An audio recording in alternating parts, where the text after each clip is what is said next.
Thank you for the introduction and welcome to my part of today's agenda.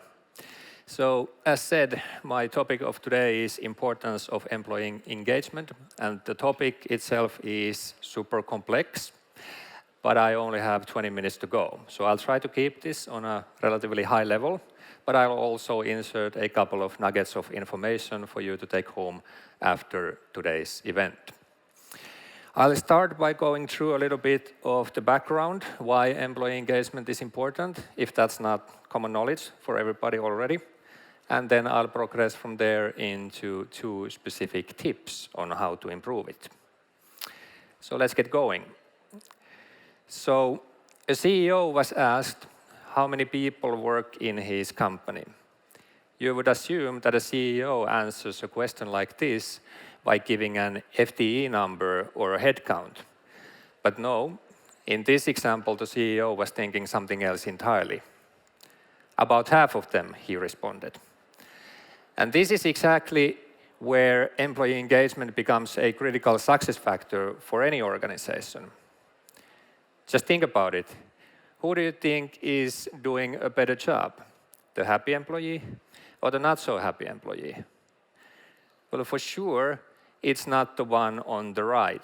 Maybe on occasion when fueled by justified rage or what have you. But given a longer time perspective, it is the happy and engaged employees that do a better job.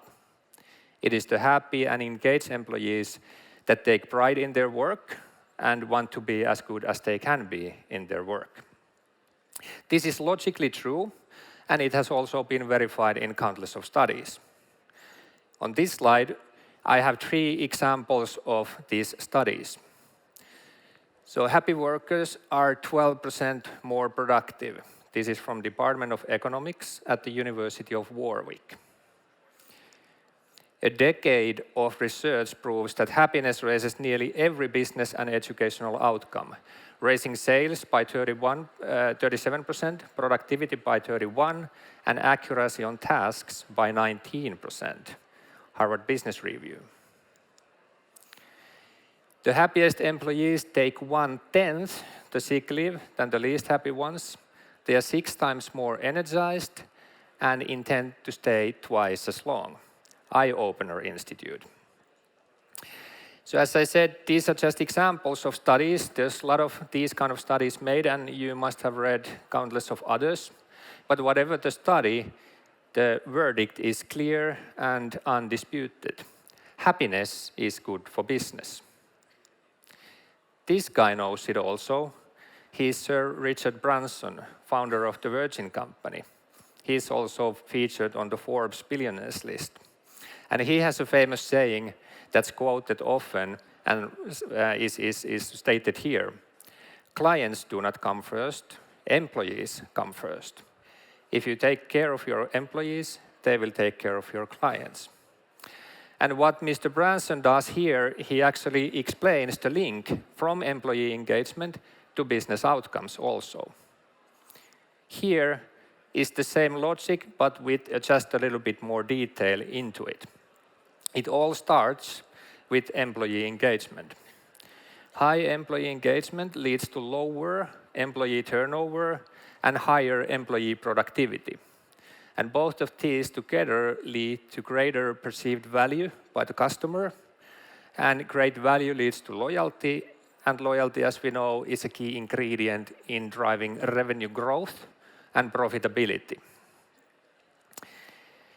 So we know there's a correlation between employee engagement and business profitability, and we also know how these 2 things link together. So from here we can deduct that from a business perspective, it is important to try to improve employee engagement. So this was the first part, the importance of employee engagement. Then I have 2 specific tips or ideas or tools that I'll present for you to have a think about. So ready for the first tip? Peer recognition. So peer recognition, what is it? It's a form of employee recognition. It can take many forms in practice. It can be a high five or a wall of thank you notes somewhere, or it can be something that is embedded in a software platform. The defining factor here is that it is peers giving recognition to peers horizontally to each other. And this is important to note. There's two kind of distinct reasons for this. First of all, employees add value to each other. They don't add value just to their boss or the company at large, but on a very daily and individual level, they add value to each other's work. Secondly, this is important because a lot of work is done these days between different teams, between different departments, in matrix organizations, which means that managers have less direct visibility into their subordinates' work.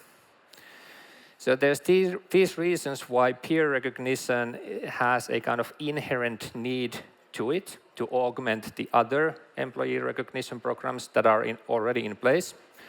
But what other reasons would there be to consider peer recognition?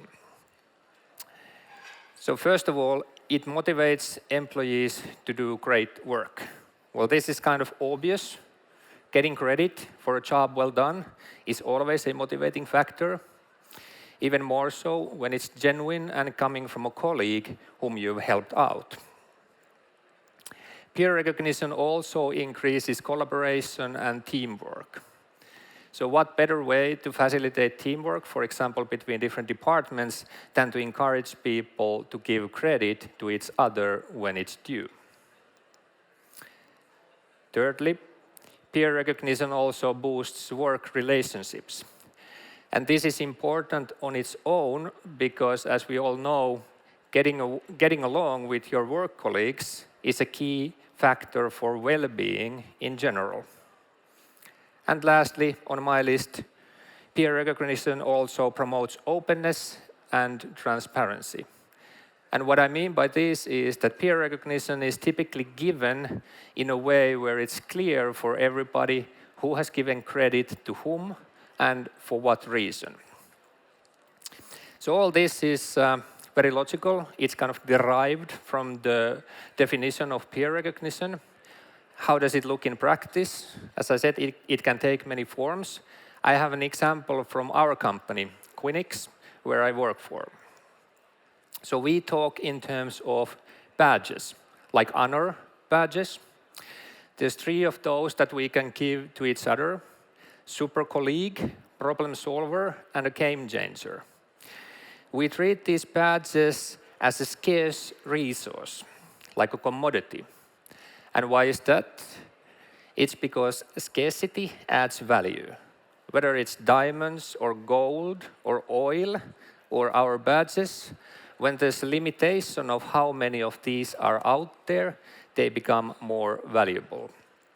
In practice, it works for us like this. Each employee can give 1 of each 3 badges per month. So you really need to think about whom you are going to give your problem solver badge of that month. What we also do is that we have these all-hands meetings every month. And in these meetings, our HR presents what we call badges leaderboard. So they highlight the employees who have gotten the most of each category of badges. But just get this one thing straight, that getting a badge is awesome on its own right. Getting so many of these that you are recognized as a valued colleague in front of the whole colleague is even more so. And all this creates a kind of a positive atmosphere around our peer recognition program. And it's all really simple, really. And the simplicity has 2 topics to it that I want to add. Giving peer recognition is super easy for the employees, whatever the form. In our case, it's very much like a click of a button and writing a short sentence reasoning why. You don't even need to write the reason if you don't want to. And secondly, administrators don't need to spend much time on a peer recognition program. At least not as much as with other employee recognition programs that are out there. And why is this? It's because peer recognition by nature is not forced or planned. There's no deadlines or response ratio requirements. It is given when it's due, and it grows organically within a company. So once a peer recognition program is in place, there is relatively little to be done to maintain it. That was the first tip of the day. So if you don't already have a peer recognition program in place, maybe it's something to consider. The second tip, pulse surveys. So pulse surveys don't in themselves raise employee engagement, or they do, but just a little, because if people are polled regularly, they feel that they have a say in the company, and that's a motivating factor. But first and foremost, it is, of course, a tool to get employee feedback and measure employee experience. So what is pulse survey? There's a lot of definitions for a pulse survey. Sometimes any survey that's done more frequently than the annual employee survey is considered as a pulse survey, because there's multiple pulses, of course. But here I use 3 distinct features to define a pulse survey. It is brief. There's only a couple of questions, sometimes just one. It is frequent. It's done weekly, bi-weekly, or monthly. And it is very goal specific. And that is because it's in the nature of pulse survey. If you only have a couple of questions, those questions need to be very specific, unambiguous, and to the point. But why would one want to do a pulse survey? So I have 4 reasons again on this slide that I'll walk you through. First of all, pulse surveys allow for more frequent feedback. That's kind of obvious because it's in the definition of pulse survey. But just consider this. We are used to measuring customer experience with extreme frequency. Sometimes customer experience is measured so frequently that there are alarms going off when the customer experience dips during the day, as it is considered real-time data. With employee experience, you probably don't need to go into that extreme level of frequency, but it is very likely that you would want to follow up on your employees, on your workforce, more often than the annual or the biannual surveys. Secondly, pulse surveys enjoy a higher response ratio. And this is also due to the nature of pulse survey. When there's only a couple of questions, and these are maybe rating questions with numbers or smiley faces, the employees don't need to set aside specific time to do the survey, nor do they need any specific instructions on how to read them or do them. And because of all this, pulse surveys don't face as much of survey fatigue than the more traditional and comprehensive surveys do. It also fits other business metrics reporting cycle. And what this means is that in most companies, business metrics are reported on a monthly or a quarterly basis. So why wouldn't you want to show your employee experience trend line alongside your other key metrics and draw conclusions from correlations there? With pulse survey, you have enough data points to be able to do exactly this. And lastly, it allows to check in at the right level. And with this, I mean that pulse survey is a flexible enough tool to be used to target only a specific group of employees. For example, if you have a specific unit that has a new tool or a process in place, and you want to check up on those, how they are doing and how they feel about the new processes, you can target the survey only for them. So all this is kind of logical, also derived from the nature of pulse surveys. Again, I have an example from our company, how we use pulse surveys. I think we are, as a company, pretty typical in our usage of this tool.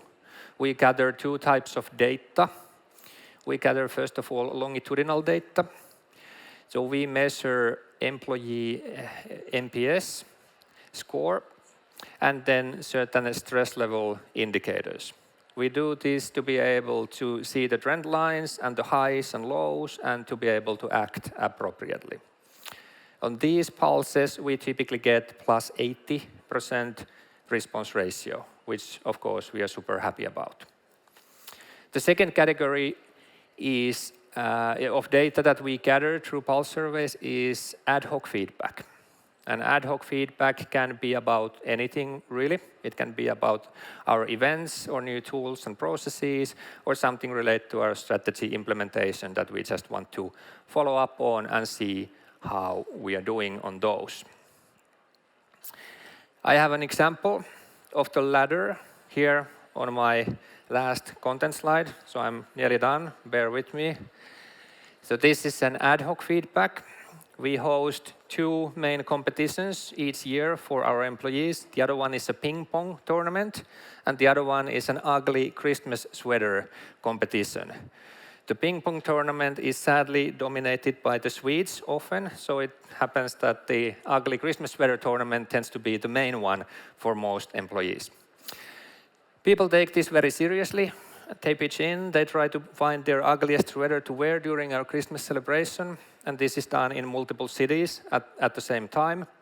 And here's a screenshot of an ongoing pulse survey asking people to nominate the person they think is wearing the ugliest one. It was a tough competition last year. There was actually 2 rounds of voting, 3 candidates on the last round.